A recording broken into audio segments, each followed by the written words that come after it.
And this is a cool line. And they were both naked, the man and his wife, and were not ashamed.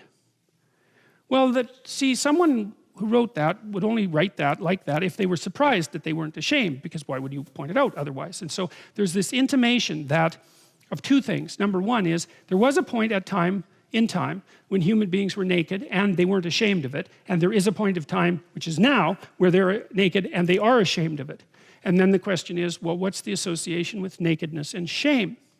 And that's also often given a sexual connotation in classic interpretations of the Adam and Eve story, because of its association with nudity, I presume. But I think it's a lot more complicated than that.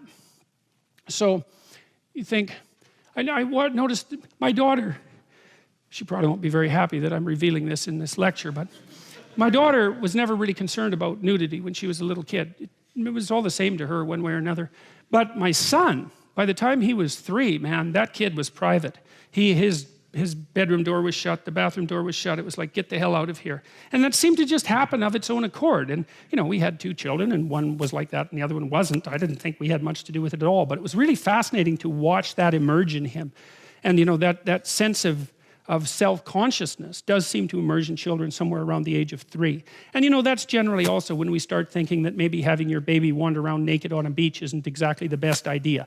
There's something like that. It's the nudity in children is generally okay under some circumstances in public display. We seem to think of that as merely, it's acceptable.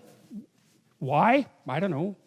Why it stops being acceptable, well, that has something to do with sexuality, obviously, but it's a very complicated phenomena. But you know, the whole nudity thing is a very complicated thing. I mean, first of all, people are kind of strange because we're hairless, roughly, you know, compared to most animals.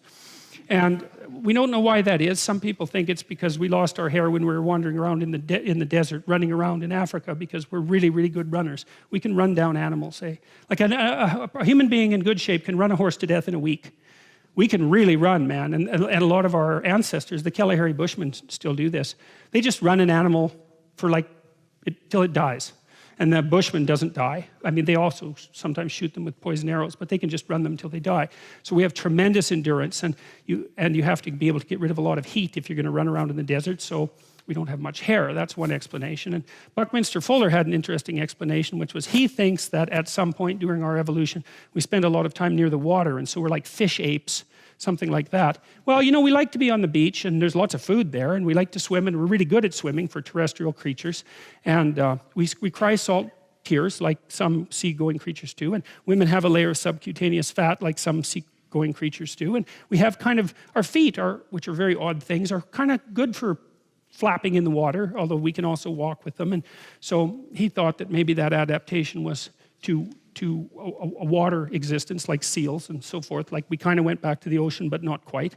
And so, but anyways, the evolution of that, hairlessness is an interesting thing, but it certainly does make us exposed to the world in a way that animals that have a covering of fur aren't.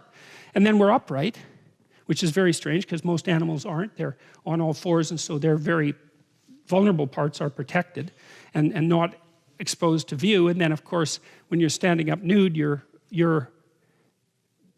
let's call it your psychophysiological quality is on painful display, right? And people complain about that all the time. You know, if you look at the feminist tack, for example, on beauty, the idea that women have eating disorders is directly attributed to the presence of too many beautiful women on the cover of magazines, something like that.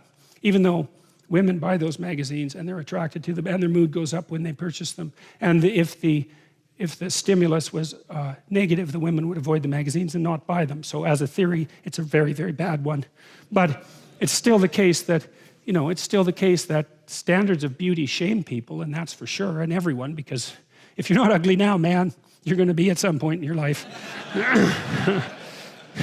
So that's kind of a rough thing to contend with, right? It's a rough thing to know that there's an ideal that you could be, and maybe even once were, that you're not going to be for long, or never were.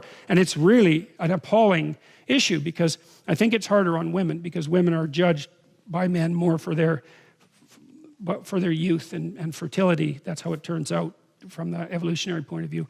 Men are judged more on their socioeconomic status by women. It's harsh both ways. But so anyways, it's a terrible thing to carry the knowledge with you that you're exposed to the most serious possible evaluation of the quality of your being that you can possibly be exposed to all the time, and that's further amplified if you're without clothing.